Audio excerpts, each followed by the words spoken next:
Today's episode is presented by Purple Carrot. Purple Carrot is the plant-based subscription meal kit that makes it easy to cook irresistible meals to fuel your body. Purple carrot, isn't that emoji that means something? I think that's an eggplant. Silly me. Anyway, we love Purple Carrot. Each week you can choose from an expansive and delicious menu of dinners, lunches, breakfasts, and snacks. Every box is an opportunity to learn and experience something new with easy recipes and fresh, pre-proportioned ingredients.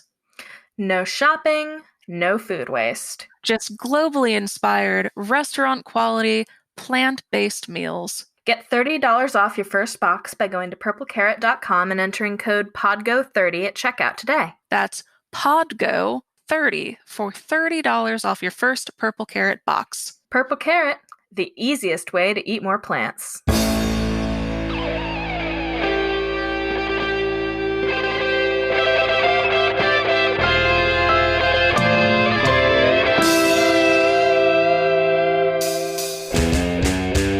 Rocky Horror Minute is rated R.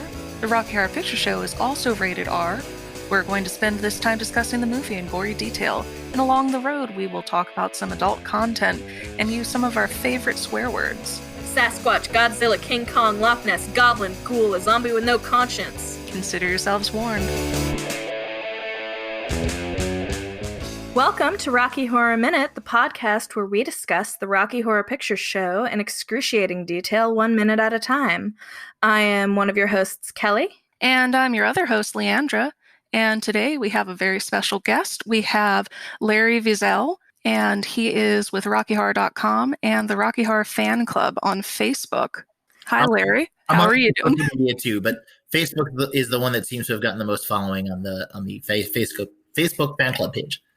So you're on Facebook and YouTube, the fan club? Facebook, Instagram, all right, Twitter, great. The whole nine, and we're obviously RockyHorror.com as well. And yeah, that's us. And we're really so glad to have you on today, Larry. You are a living legend. So we always begin by asking our guests if they remember the first time they saw the movie and just sort of taking us through their experience with Rocky Horror. Sure. I can tell you the first time I saw the movie. It was July 4th, 1992. Oh, wow. And I think it was 92. Yeah, that sounds right. And I had, never saw the movie before, but my friend Dave was more important to this story. He's the one that runs the Rocky Horror Puppet Show. He had also never seen the movie, and he wanted to see it with someone who had never seen it before. He didn't want to go alone the first time with someone who had seen it before. So he started calling all of his friends, and the people who he had gotten in touch with were either too busy that night or they had already seen it. And it was just a repeating pattern until this one friend of his that he sort of knew from Hebrew school was available. And I was like, sure, I'll go see this, whatever this is. And I went to the theater, having no idea, like zero idea of what I was getting into. I think I might have seen something like someone hung up a flyer on a telephone pole. And I might have seen something on TV, randomly about it at some point, but was really going in cold. And I had heard that people, brought toilet paper and whatever to throw. And I heard that in the parking lot of the theater. And I happened to have in the trunk of my mother's car a 24 pack of toilet paper. So I was ready for the night. My mom was a little upset that I got rid of all of her toilet paper. But I went into the theater not knowing what to expect. And I don't remember there being much of a cast or anything. I remember there being, at the end of the show, the person who was playing Frank took a bow, but we didn't have spotlights back then. There were maybe flashlights. And I remember they took a bow, and it was their last night. It was Adam. He was moving.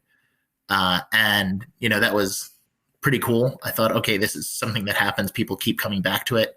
And I remember that when Hapatootie happened, people ran around the theater for, they chased Eddie around the theater. And he kind of had a big wheel tricycle. And that was my only real acknowledgement of there being a cast. It was July 4th. It was a slow night, I remember. And I remember people complaining it was a slow night, but it was 125 people in a theater. And I kept thinking, wow, that's like, looking back at that now, I'm like, man, 125 people going to see a movie in the middle of July it's a pretty good, pretty big deal to have that at a midnight movie. Yeah. But back then that was a slow night. And the thing that kind of impressed me and stuck with me most were the people who were yelling callback lines. This guy who later was nicknamed Wombat, but he was a regular at the show there, and he yelled something that was, I don't remember what it was, but it was a question. And both me and Dave looked at him, and we were just about to answer whatever the question was. And then all of a sudden Brad on screen answered it. And I just thought it was so like brilliant that he had the timing down, being able to say something and then have the screen respond right away. It was that kind of stuck with me. And then I thought I was never going to go again. I thought, all right, that's it. I'm done.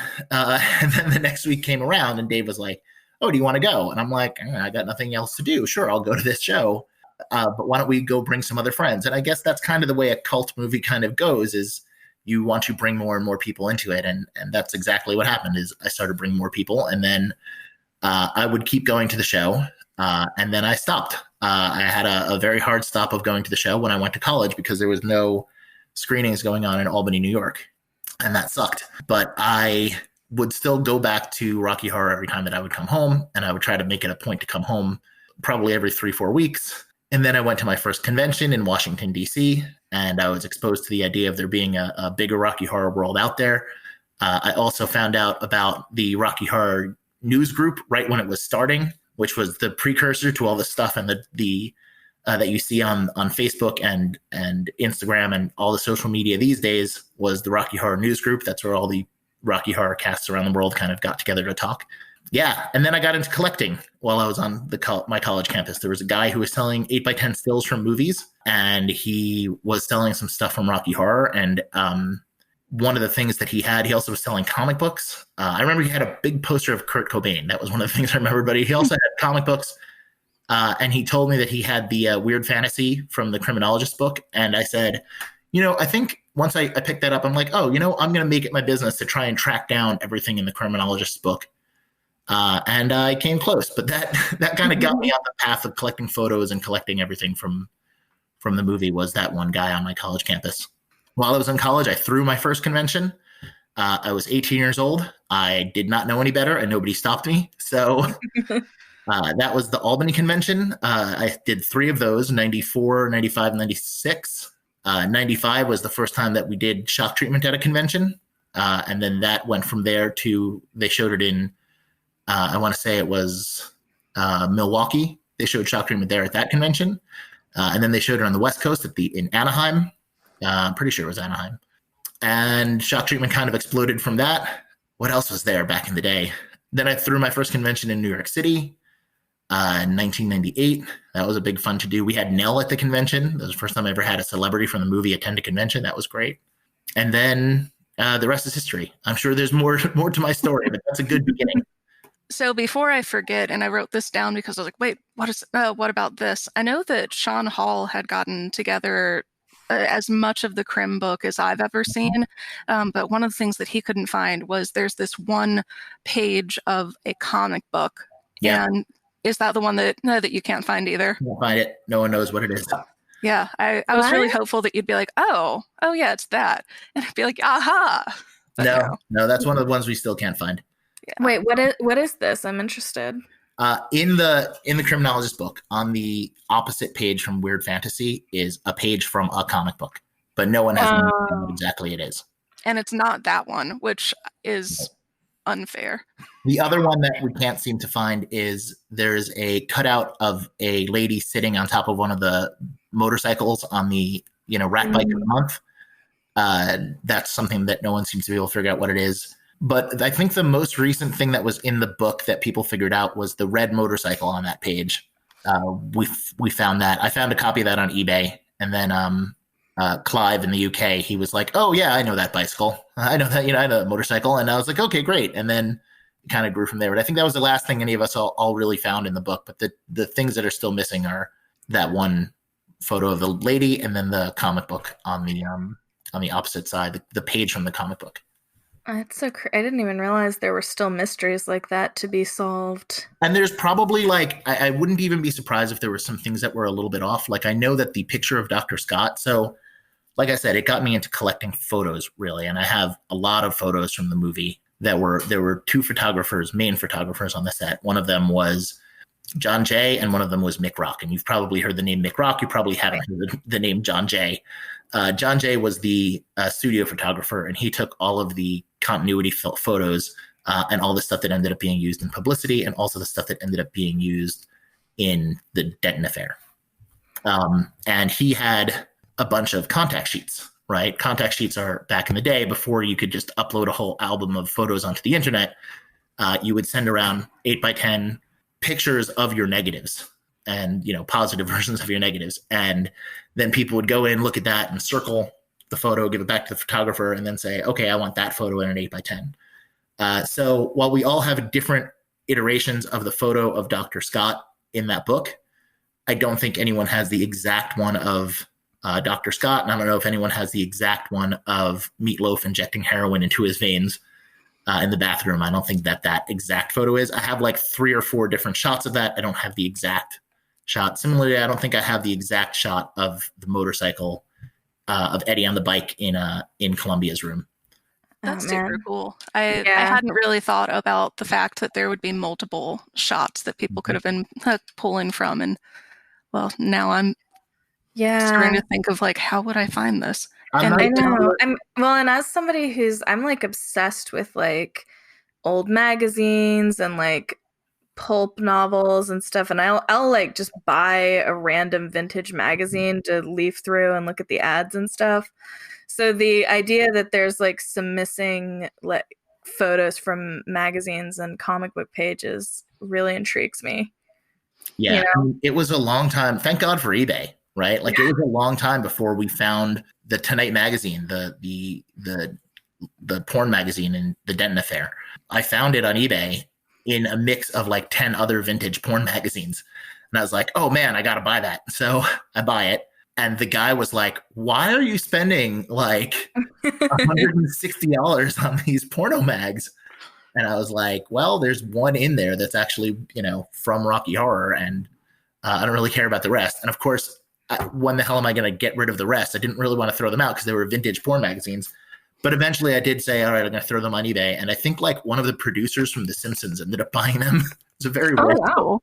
Yeah, it was really random. And it was the same thing with the Choppers magazine thing. It was that also showed up on in a bunch of magazines. And I bought that bunch of magazines. And the guy was like, why did these random motorcycle magazines sell for that much? And I'm like, well, here's this cover. You know what else really struck me about your story is I wouldn't have thought. Well, so you said that you went in 1992 and it was in July and it was a really good turnout, 125. I mean, at the time, that was a slow night. At the time, we were regularly selling out 300 seats in that theater. See, that I would have thought that generally turnout would have gone up since the early 90s, but apparently not. No, the height of Rocky Horror was the early 70s. Well, yeah, that makes sense to me. Yeah. But it stayed that way until things changed when VCRs became a thing. And well, things initially changed when cable television became a thing. And people just stopped going to the movies to begin with. Because why would they leave the house and they could just stay at home? And then the same thing happened with when things came to VCR, people would say, well, why should I go to the movies if I could just stay at home? And then when Rocky came out on VHS, it was the same thing. Why would I go to the movies if I could stay at home and watch Rocky Horror here? Obviously, Rocky Horror is different because there's a whole community aspect to it. And that kept on for quite a while. And then the DVD came out. And that's really between the late 90s and 2000s, I think, where audiences changed. But I mean, there's still markets that are getting huge numbers on a regular basis. So it's not necessarily the golden rule of, yes, this was when everything changed. It all started sucking after I started going. That's not the way it went. It just, you can look at trends on home movies and just movies in general. And I think that when things changed because people were going to be able to watch the stuff at home, it makes sense that not as many people were going to go out at midnight to a movie. Same thing now. Why would you go to a theater when you could watch something on Netflix or on your computer? But see, to me, like watching Rocky Horror at home is not even close to the same. It's almost like live theater. Yeah. I mean, it basically is. But if you haven't seen it before, you don't know what you're missing. How do you entice people to join the cult, as it were? Yeah. And that's not quite, it used to spread by word of mouth, but now the internet changed things as well. Like if you look at the way things went, like I said, the bonus of the internet was eBay. How great is it for Rocky Horror people to be able to go on eBay and find anything they're looking for? All the kudos to all those great people who've gotten all those pins on the Frank jacket, and every last little tiny detail is amazing to me. But the other side, the weird side of the internet is back in the day, Rocky Horror was the place for all the different weirdos to come together. And now all the different weirdos have their own individual places to congregate on the internet. So, I think that's been a shift in the way that the Rocky Horror fandom has kind of changed in those individual audiences at the theaters.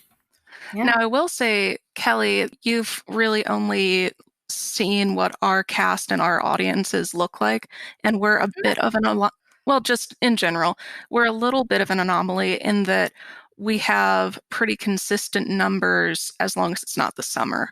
We will routinely sell out in February because for whatever reason, Valentine's Day is a huge month for us. Mm-hmm. But there are plenty of casts out there that they'll get a handful of people throughout the year, but it's really October's their bread and butter. Yeah. Yeah, I mean, that makes sense. And we're a bigger city, so I think we generally get, but I mean, 125 would be a good turnout for us in July. Yeah. I would have thought. I wish it were. I wish that were slow for us. Things change. Back in the day, 125 was a slow night. Now, I think I agree with you. It would be a pretty good night if there were 125. And it also depends on the show, right? Like I've done shows and at different venues. There was a show we did at the Brookhaven Amphitheater that had over 4,000 people at it. We had this giant record of like, oh wow, we had this huge, record-breaking number of people attending Rocky Horror. That lasted for like a week because then the next week they did a show at the Red Rocks Theater. I think it was in Nevada or Colorado. I can't remember which one it was. I think Colorado.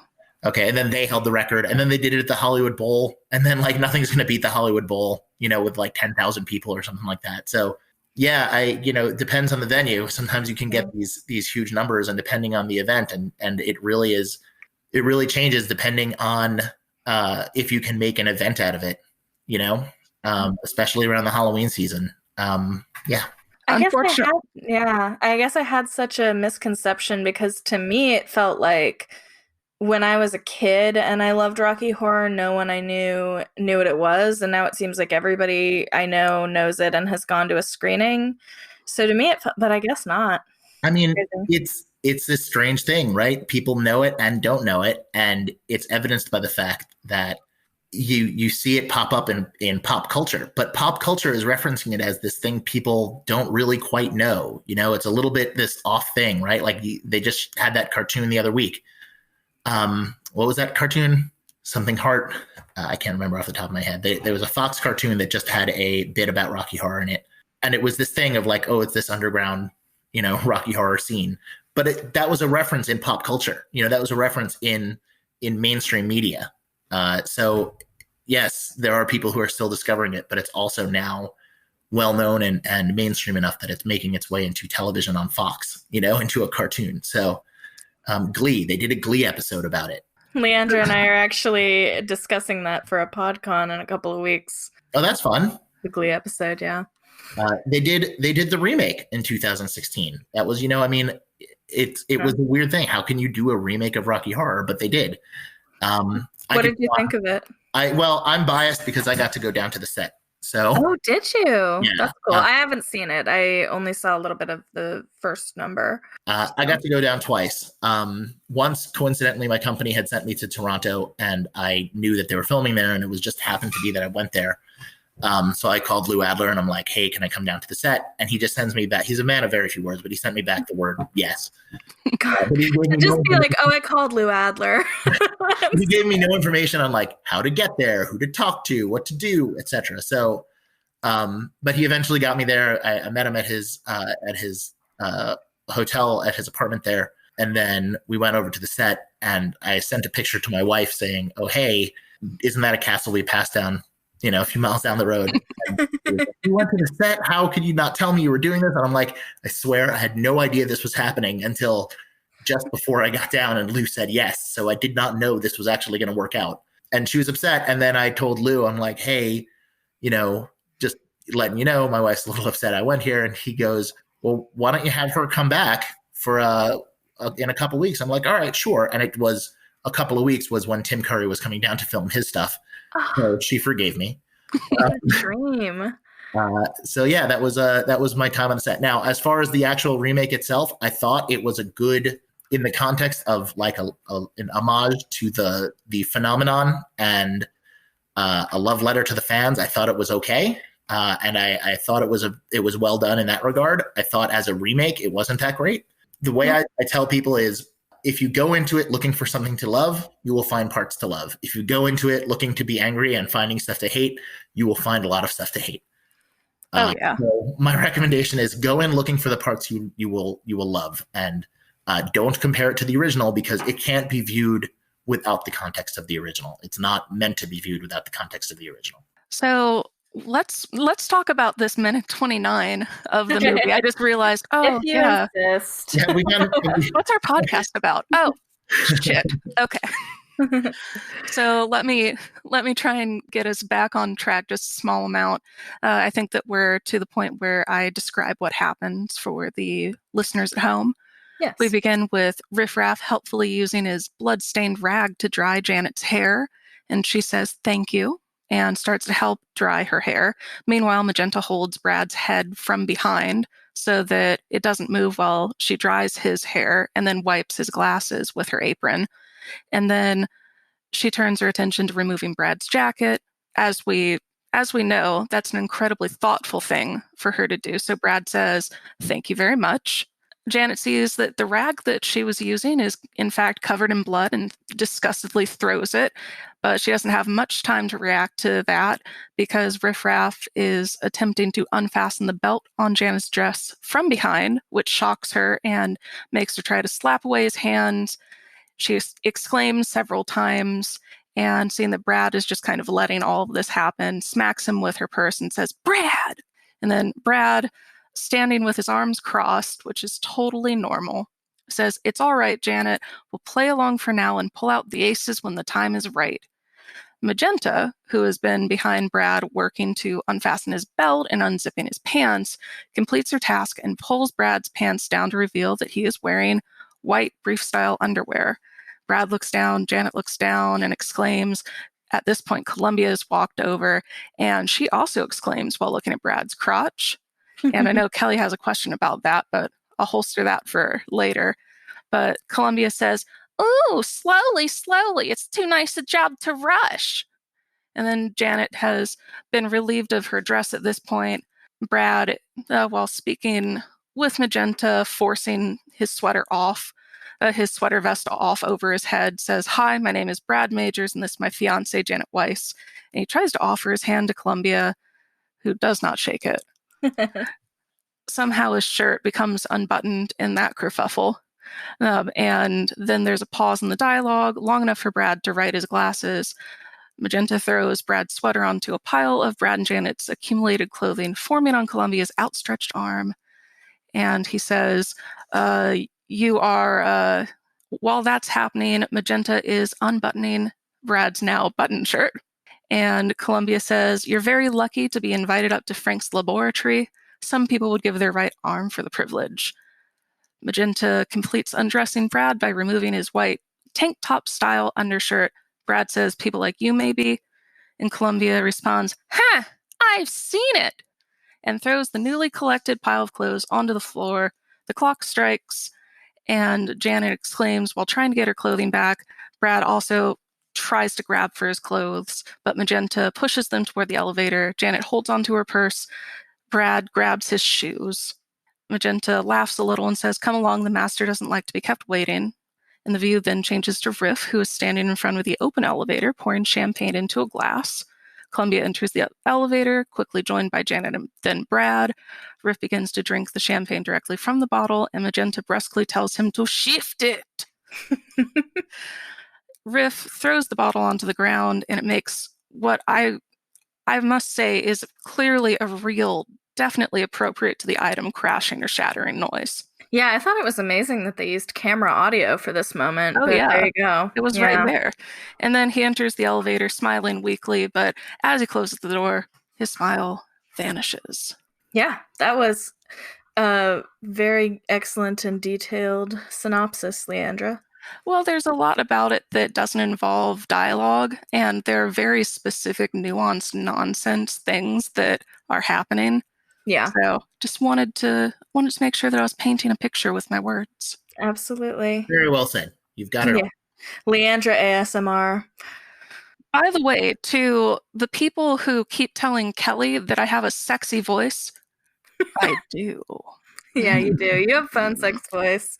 I sound like Will Ferrell. So what are our thoughts on this minute, guys?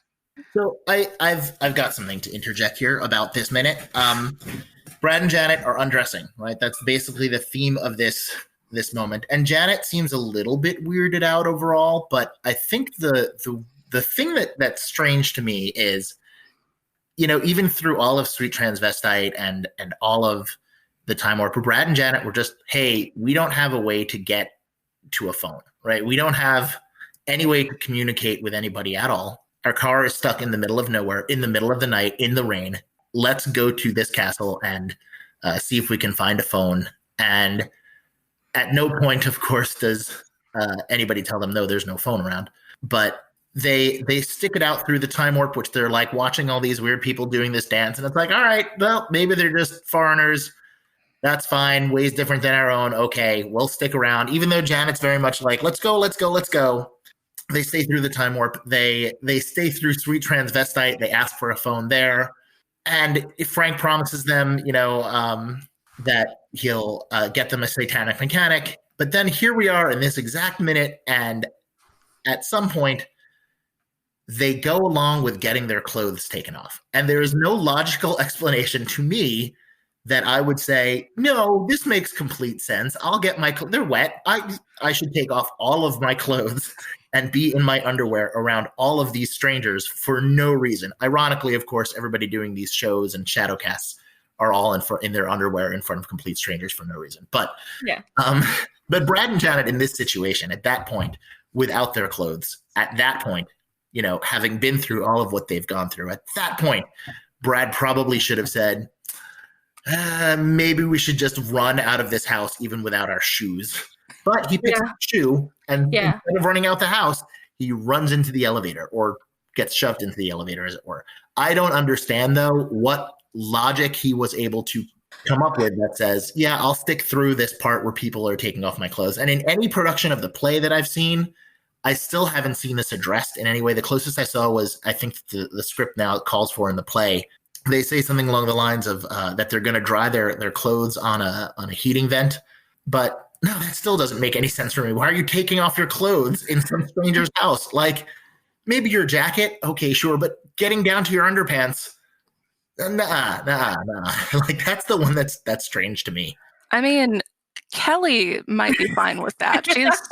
She doesn't have like the world's greatest relationship with clothing, so I could understand if Kelly was like, yeah, these are wet. I'm just gonna whoop. So are you guys saying you would like me to put my shirt back on? Or and well, I think there was a time where that would have been a normal thing to do, but like they obviously would have done it in private and been given a change of clothes. Right. Yeah. But they go through an elevator before they get something to put on over their clothes. Yeah. But then again, I mean, Brad does say, we'll play along for now and pull out the aces when the time is right. And I was going to ask you guys what you think his aces were that he had in his back pocket. I mean, I'm not sure if he was thinking about, like, if that was a real sentiment or if he was just trying to calm Janet down, who is saying, let's go. Or if Brad at that point had seen Frank and was like, okay, let's see where this goes. That might have gone through his head of like, I've come this far. Let's see how crazy this really can get. Yeah. Yeah, I mean, I guess we do see later that his idea of that is to kind of stand up to Frank and rip his glasses off in a dominant fashion. But that was his ace. It didn't go over how he was planning, I think, but it did perhaps catch Frank's eye. For me, this kind of smacks of all of the, I guess, sci-fi films. One of the ones that's popping into my head is Mom and Dad Save the Universe, where it's these totally normal people somehow are now hanging around aliens and just weird species that they're not used to, and they're just trying to go like, oh, you want me to eat this? Sure, that's polite. And this is very much that, at least for Brad. Janet she starts unhappy and doesn't get better for quite some time. So this is you're thinking this is a little bit like the chilled monkey brains in Indiana Jones. Yeah. Where Indiana is just like, well, you eat it, it doesn't matter, That's what I feel like Brad is doing through this entire thing until he can't any longer, until he goes like, okay, no, this is just too far. And his last straw is not becoming disrobed, which... Yeah, I think that's the point for me is I think the minute strangers would try to take off my clothes in their house unprovoked, and it's not like they're disrobing as well. They're just taking off his clothes. It seems that might be a line where I'd say, you know what, Janet, you might have been onto something. Maybe we should all go.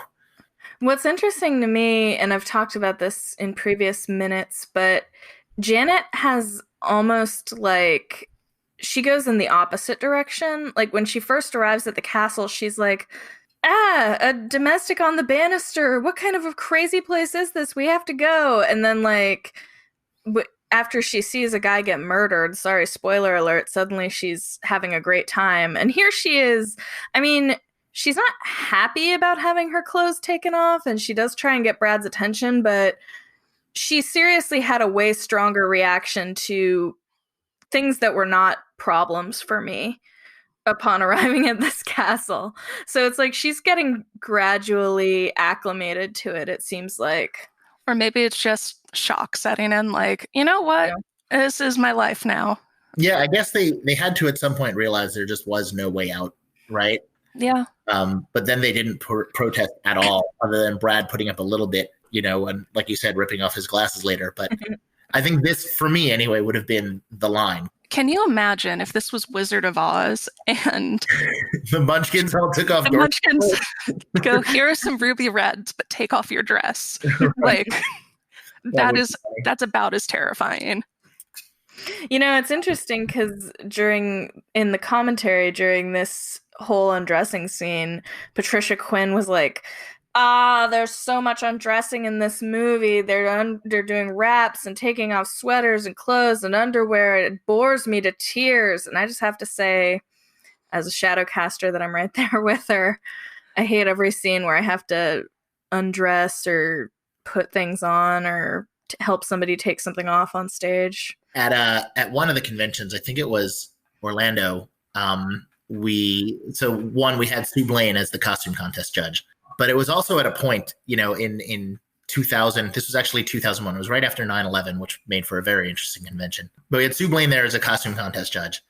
And people were at a point where the costume contests had gotten down to such minutia and detail that they were literally counting the sequins on Magenta's wrap to see if they had the right amount of sequins and the right shade. And it was getting a bit tedious, and people were getting very frustrated. And I said, okay, well, let's change the course of this. And we made it a little bit more of a Double Dare style kind of, challenge, a costume challenge. So of course we had the accuracy component where we made sure people had good looking costumes, but we also made the people who were participating do some sort of physical challenge. And one of them for Magenta was they had to undress the Brad my friend Chad, and he was wearing every single costume that Brad was wearing in the movie at once, and Magenta had to take all of those costumes off him.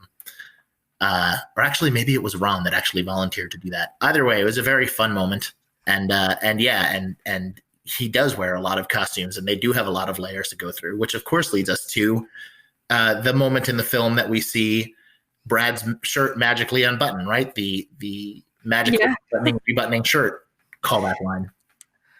Yeah, that's a classic continuity error. When the continuity errors are that big and there's a callback, I actually appreciate them. Yeah, that was one of my favorites as far as continuity goes. It's there are a lot of continuity errors in this movie, but that one was one of the more like, oh wow, look at that. You really do notice it the minute it's pointed out to you. Yeah. One of the major takeaways that I've gotten from doing this podcast is just from looking at all of the credits. I didn't realize that there was somebody in charge of continuity, and that person's name is Sue Mary. And she should have been fired. Is she a potted plant? We've actually gone to one Rocky showing since Kelly and I discovered that. And anytime somebody went, Sue's to blame, we'd go, no, Sue's to Mary. And we thought it was funny. Yeah. Because we're blaming her for every continuity error now. That's clever. Yeah. But I'll tell Sue Blaine. I'll be like, they're not talking about you.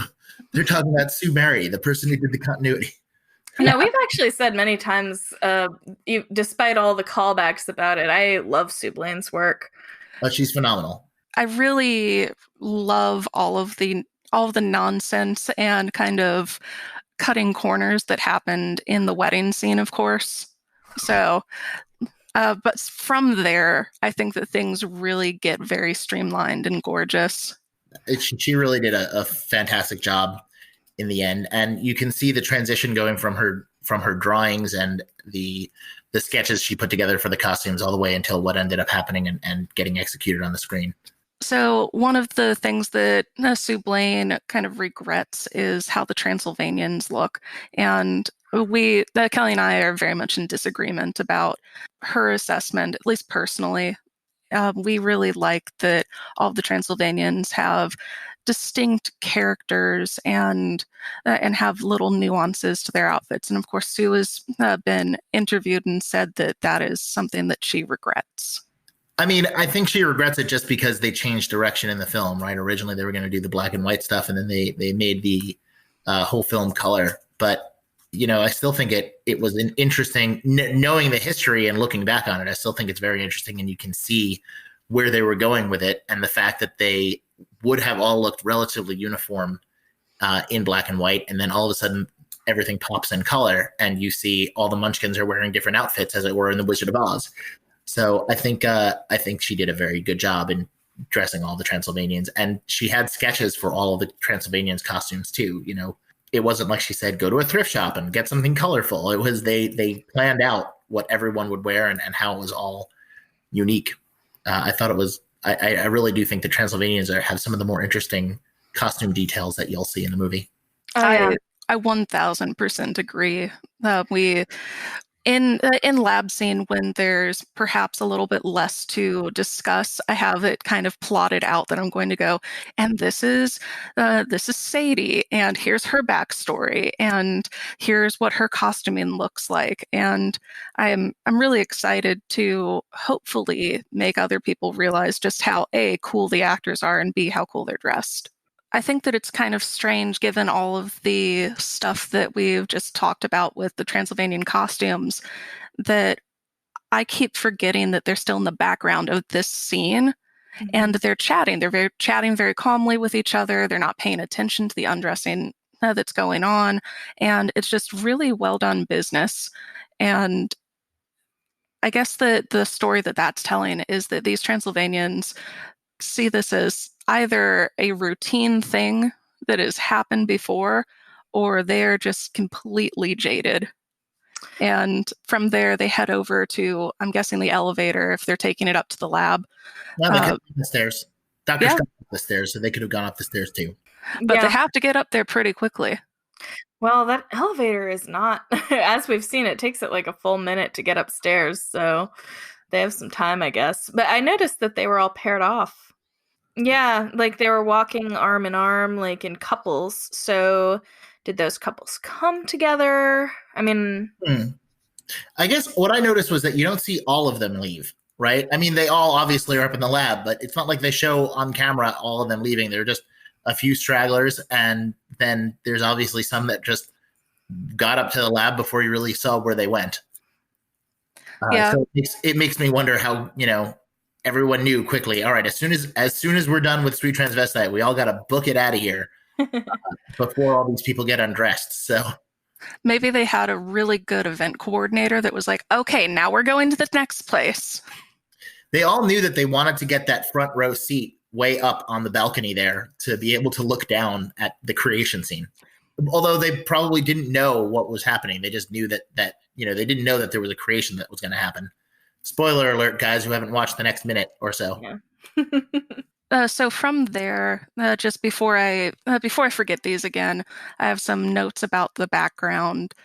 This when I was going through this today, just to refresh my memory of the minute, I noticed the peeling wallpaper, and I always knew that everything on the walls was just a little bit dilapidated, but I didn't realize that it was peeling quite so much. And I think that is such a kind of fun little piece that I guess was part of the actual castle. So Yeah. I doubt that they added that. The actual castle has a room off to the side that's probably a less than a quarter of the size of the ballroom in the movie, that has the same molding and the same look, and the doors that you see Frank in are the doors that are in that room. But when you pull away for the wider shots, those obviously are the doors that are at the studio. And they modeled everything after that room. The peeling wallpaper, I'm not sure whether that was actually the same peeling wallpaper that was in the room, but I think that was what they were going for, was dilapidated chic. Yeah, and just the more stuff that I see, the more I just get completely awestruck by how much detail they put into this. They really didn't skimp.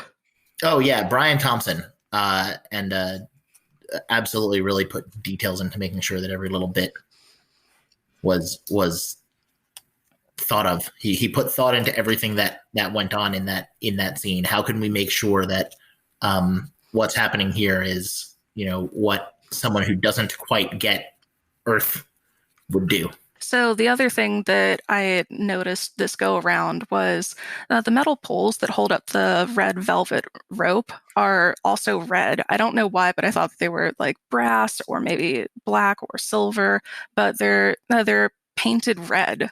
And I've never seen anything quite like that. I'm kind of used to seeing what I think is pretty normal, like not a painted pole for that, which I think is fun. I'm guessing that was just kind of normal back then, but at least for me, I think of like the Kennedy Center. They have the red rope, and they have brass poles that they're kind of attached to. Not sure if I noticed that.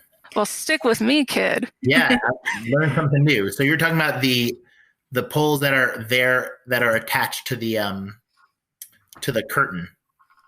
No, to the rope, the velvet rope that kind of partitions places back. You mean the stanchions? Yeah, those are red. Ah, yes, stanchions. Yes, I know a word. Stick with me, kid. Yeah, those I've noticed. Those I understand now. Yes. Well, then maybe don't stick with me. I'm on crack.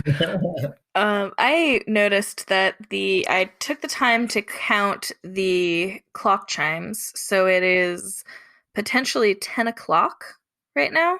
We also, though, heard a clock chime at the beginning of Time Warp, so we don't have any idea if these clocks are working. No, it has only been 10 minutes. They went through a time warp. Oh, true. So yeah. Time, literally, Columbia tells you, literally, time meant nothing, never would again. That's true, yeah, and yet here I go. trying to assign meaning to it. But I did count it just to see how many. I was sure they were going to go for 12, but no, only 10. No, yeah. I will say this about Richard O'Brien and his script writing is he is very big on being literal, and that's evidenced in the Rocky Horror Shows His Heel script. Everything that you see in Shock Treatment did not wind up the way it was did not start that way in the script. And a lot of what he wrote, especially in Looking for Trade, originally was sung by Brad, and it was sung where Brad was looking for virgin blood for Frank's resurrection. Whoa. Right. It's a very different script. But what he says was in the song is, I need some young blood. I need some young blood. I need it now. Literally needs some young blood now. Oh. So if you look at the Rocky Horror script and are like, time doesn't really seem to make a lot of sense.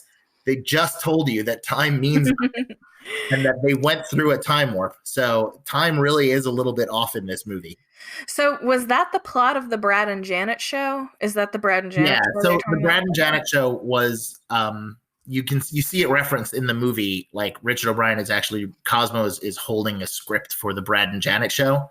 It was one of the titles for Shock Treatment. Yeah. Shock Treatment is what they landed on. Originally it started as Curse of the Baby, and then it turned into Rocky Horror Shows His Heels, and then because of writer strike in America and actor strike in America, it turned into a thing, and they filmed it in England, and they were like, well, there's nowhere in England that really looks like America, so they're like, well, why don't we just change this whole thing to be in a television studio? And then that turned into the idea of the Brad and Janet show, and eventually into Shock Treatment. Kelly has convinced me, and this will be the first time on air that I've begrudgingly accepted my fate. The thing that we're going to go through after Rocky Horror is over is Shock Treatment. So we'll definitely be going minute by minute into Shock Treatment.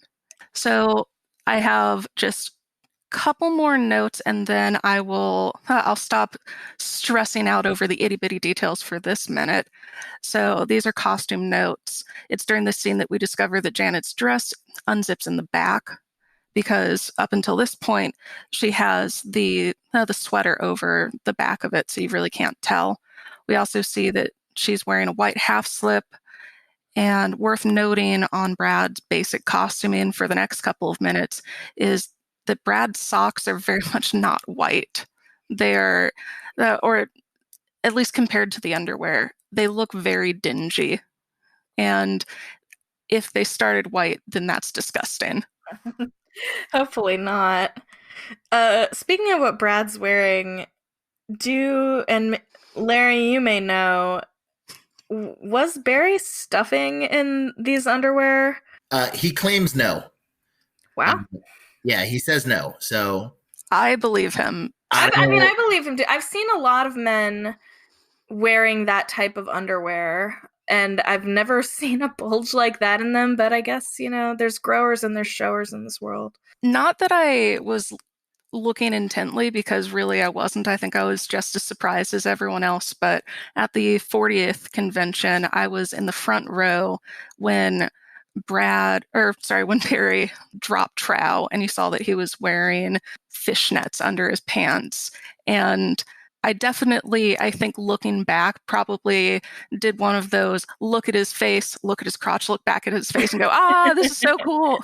I would have been the Transylvanian with the opera glasses. You wouldn't need to. Yeah, no, I wouldn't. I wouldn't. I mean, it's quite the bulge. So that was my note for his costuming. And I love Janet's Janet necklace. She's clearly had it on, but you don't really notice it until she gets her clothes off. That is such an interesting, childlike detail that doesn't go with the rest of her costume at all, It's so that she doesn't forget her name. Yeah, that's fair. It's the same reason that you see Brad written inside his underwear, right? Do you really? No, you don't. Oh, okay. I would have believed it. I don't play Brad, so I don't know his costume as well. This is my favorite minute as Brad, because I go from wearing 5,000 pounds of clothing to very little. Oh my God, same for Janet. It's not as bad as the Brad costume, obviously, but it is really nice to get all that stuff off. So as we go into the elevator, though, toward the end of this, I know that Riff is holding a wine bottle, and I have looked, and I have no way to actually confirm this, but it appears to be, and it's in French, so this is going to sound great. It's Veuve Clicquot Ponsardin Vintage Brut. I'm sure that sounded very much like in Misery when Kathy Bates says Dom Perignon, but it at least appears to be that brand based off of the label placement, the label color, and its availability at the time. So hopefully that is right. I know it's not Malort, but Veuve Clicquot, right? I don't know exactly. Oh, yes, like but that. It is it's a champagne. I'm happy that that's how that's pronounced, because otherwise that would be silly. I know you mentioned it in your synopsis, but the crash sound effect is just incredible. And I believe the same one we hear later. Is it? I think it is. Oh, you mean with Dr. Scott? Oh, that too. I was thinking Women Drivers, No Survivors. Oh, I don't think it's the same one for that. Okay. Sounds like it to me, but it's very real, whatever it is. Definitely sounds like a wine bottle hitting the ground from not even that high. I love little things like that, though. Yeah, no, I mean, it's really charming. And the things I noticed in that scene, as they're getting into the elevator, the little dog statues in the background. Yeah, I wrote that too, actually. You get a really good look at them. Yeah, I always thought that was a little amusing. Or the little Clash of the Titans-esque statues that are around the elevator. Yeah, that's one of the things that when I first started talking with Ruth about, like, you were the one that told me that Ruth may know where the taxidermy came from. So that's now my white whale.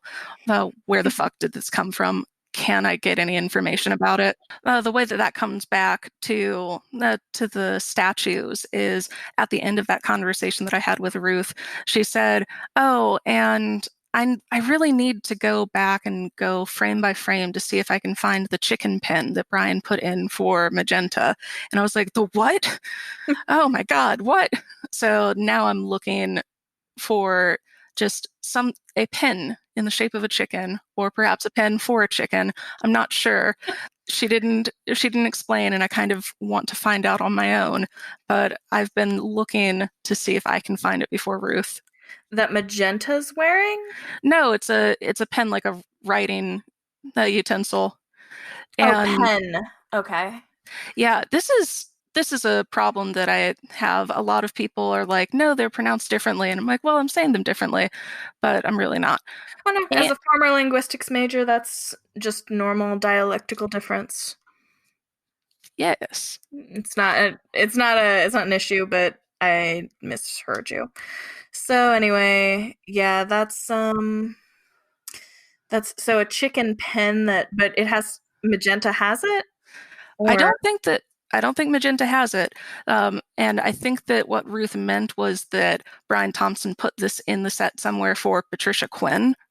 Oh. But what she said was Magenta, and I didn't check out what that actually meant at the time, because I was like, I'm going to table that for later. Like Patricia Quinn they just liked it and wanted it on set? I understand. I'm asking you, even though you've just said that you have no idea what it is. Yeah, ask me more, Kelly. I'll make it up. I have not seen that. Yeah, I'm testing your ad-libbing skills. But okay. That's crazy. A chicken pen. Yeah. How would you even, see it unless it was, you know what I mean? Like, how would you even be able to tell it, I assume, had a chicken on it? I have no idea, Kelly. I know. Well, you should have mentioned this to me off the air if you didn't want me to be completely bewildered. That's such a weird sentence. I don't think that this is likely, but Ruth could. It's not a 0% chance that she's not fucking with me. That would be hilarious. Yeah, true. I don't think she is. They're really it's also the sort of detail that Brian Thompson could have put on there just very excitedly and mentioned it to Ruth in an interview, and then she's now relaying that to you. I also believe that's probably true.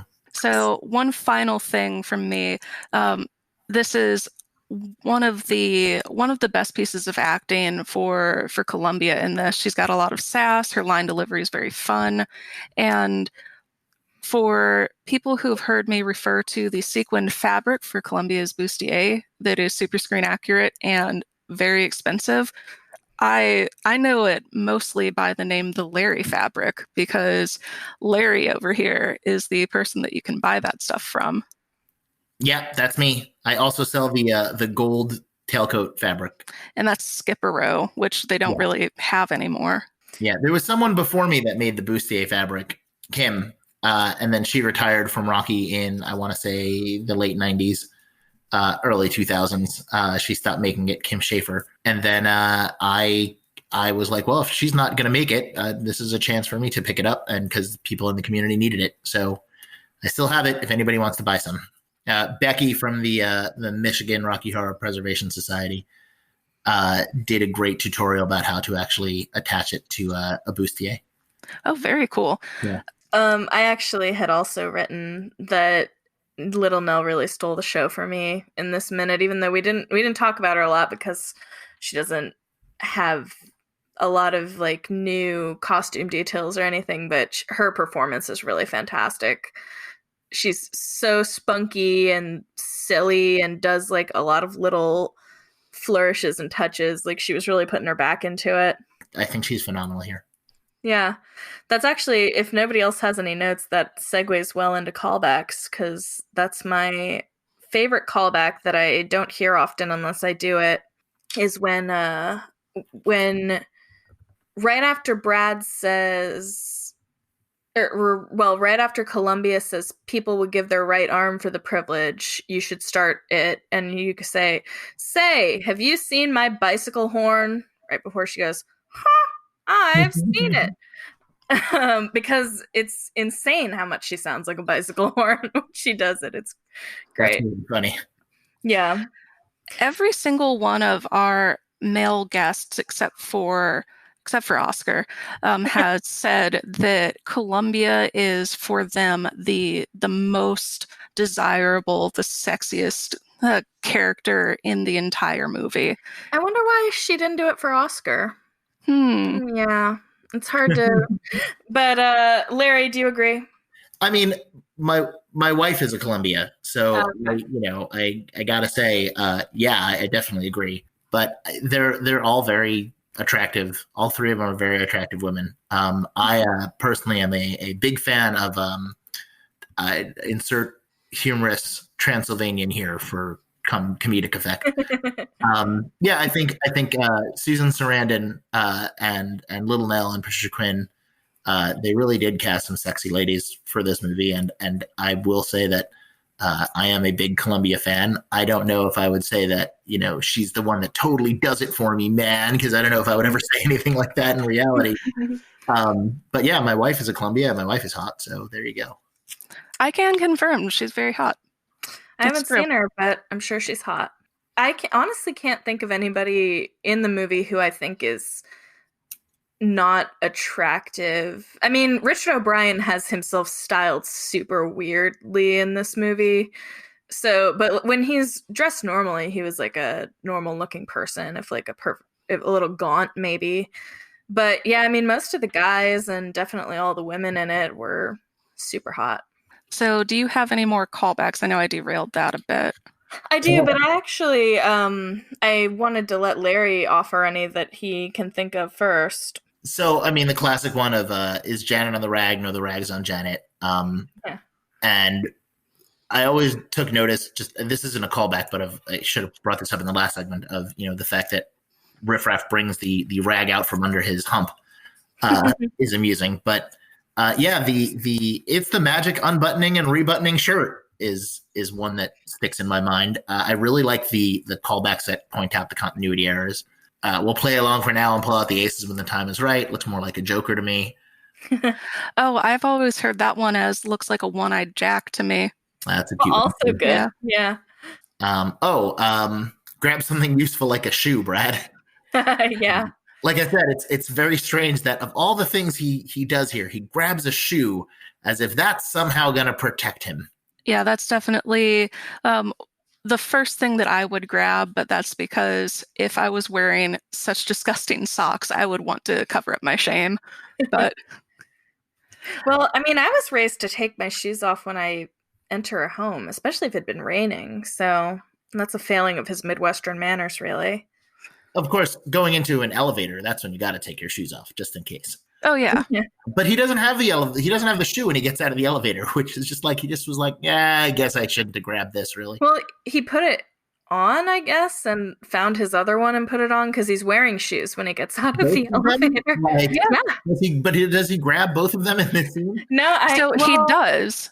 And I refused to believe my eyes as I was looking at this because I was like, no, the callback is grab something useful like your shoe. And I'm just looking at it and I'm like, but he has both. No, I'm wrong. I must be wrong. And I put it away and did something else and like went back to it with fresh eyes. And it's one of those blink if you miss it sort of things. He's kind of holding them in a weird way, but it really does look like he has two of them.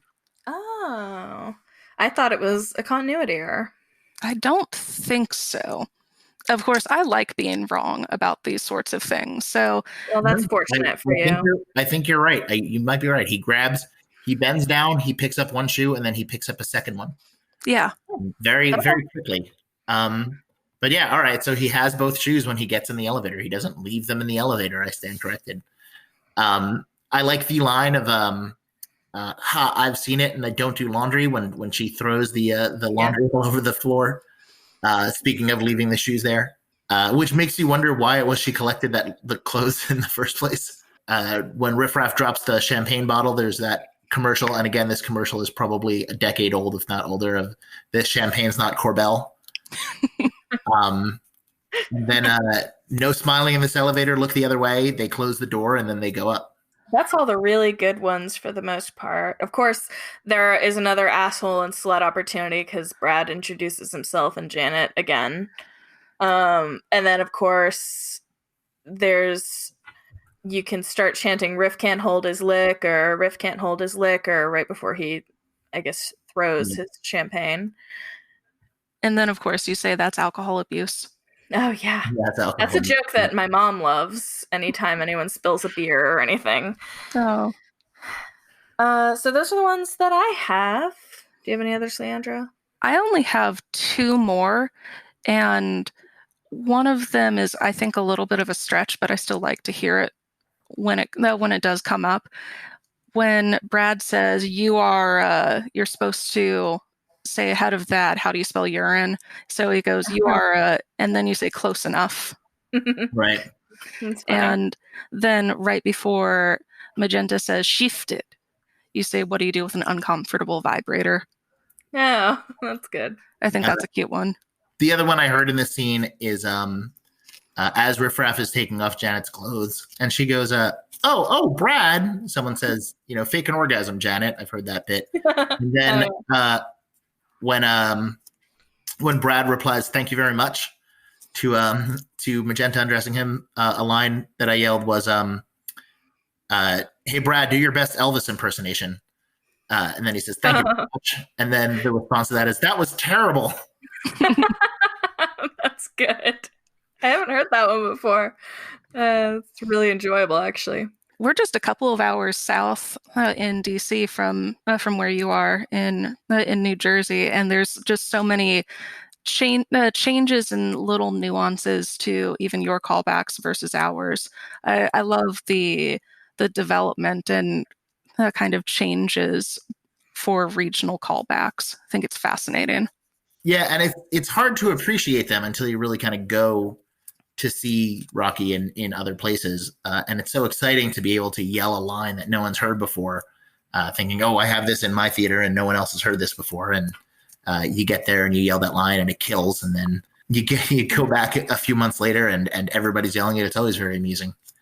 Sal had that experience, back before the internet was a thing, where he yelled the she went apeshit.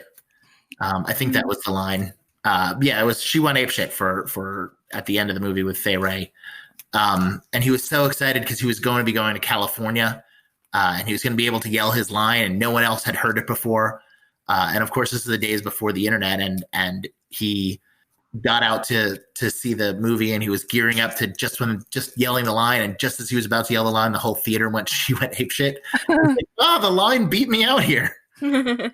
There is one callback that I accidentally created that I discovered kind of surprisingly had made its way over to the West Coast, and it was because I was at a Rocky showing, and for whatever reason, they didn't start their movie until like 2 a.m, which I thought was obscene. And I'm always tired, but at that point, I was just kind of making up callbacks and just sleepily trying to interact. And when Frankenfurter smears his makeup down in I'm Going Home, I screamed, "Oh, you smeared your makeup, you must be so embarrassed," which is not funny.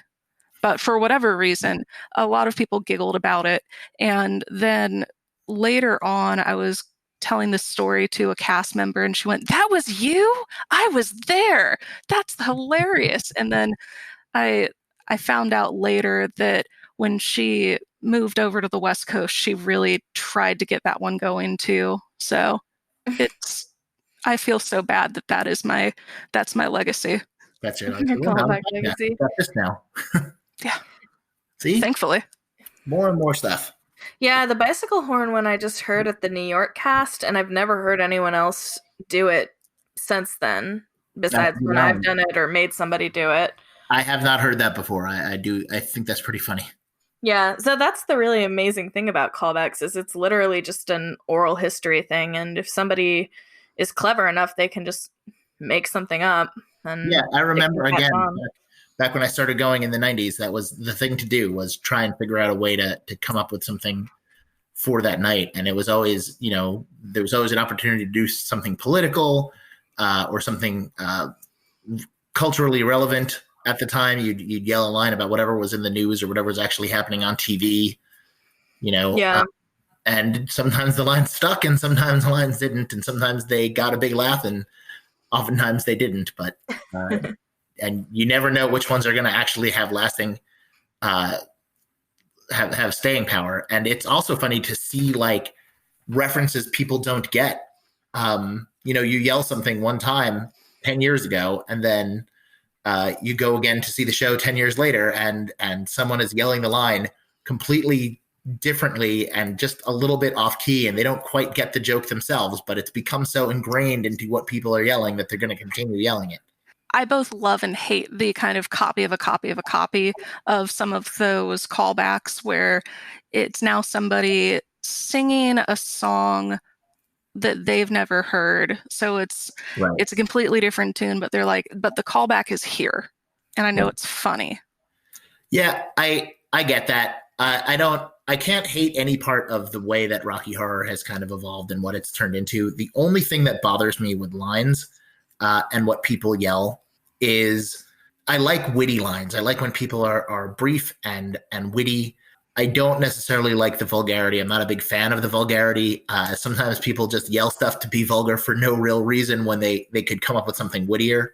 And I'm not a big fan of the lines that are just, they turn into just giant speeches. And it's like, you could just say a line, just say something quick, 3 words, you're done, Yeah, and then some people really are thinking they're a lot funnier than they are and just constantly trying to throw new material out there for the whole show. It does get kind of tiresome. Yeah, don't practice your tight 10 as an audience member. Right. Yeah. But that is all I had. Kelly, did you have anything else? No, I did not. Larry, did you have anything else? No, I think I'm good for this minute. We're I think in a good spot. All right. So let's go ahead and wrap this up the same way that we wrap up all of our episodes, with all of us chanting at the same time, sort of. Now, No, you don't have to go home, but you can't stay here, so get the fuck out. We did not warn Larry about that. That's all right.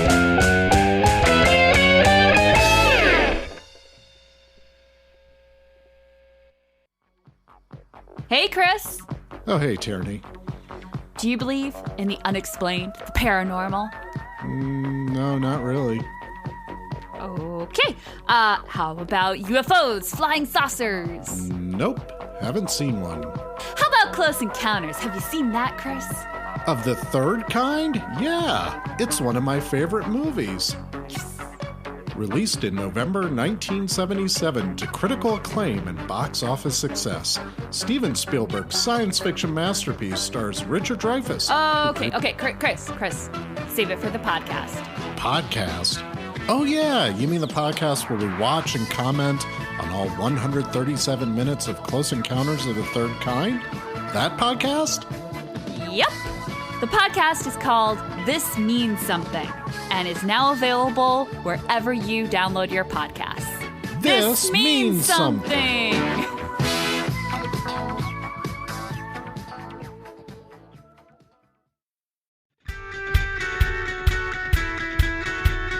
Hi, I'm Aaron. I'm John. And I'm Nikki. We host Rocky Talkie Podcast, a weekly program where we talk about worldwide Rocky Horror related news and current events from the shadowcasting community. We cover big global news stories about the movie, the play, the actors, and the shadowcasters. We also fill you in on all the cool Rocky-related projects that individual casts and shadowcasters are working on. We learn a lot about the history of the movie and the community. It's a good time. We just did an episode all about the pornos. Ooh. If you want to learn more about Rocky in the news and catch up on what's going on with other community members, visit our website, rockytalkiepodcast.com. And if you've got some news to share, send us an email at rockytalkiepodcast@gmail.com. Our episodes drop Thursdays on SoundCloud, iTunes, Spotify, and YouTube. So come check us out and visit us on all social media at Rocky Talkie Podcast. We'll see you next Thursday. Snoogans. You said see you next Thursday.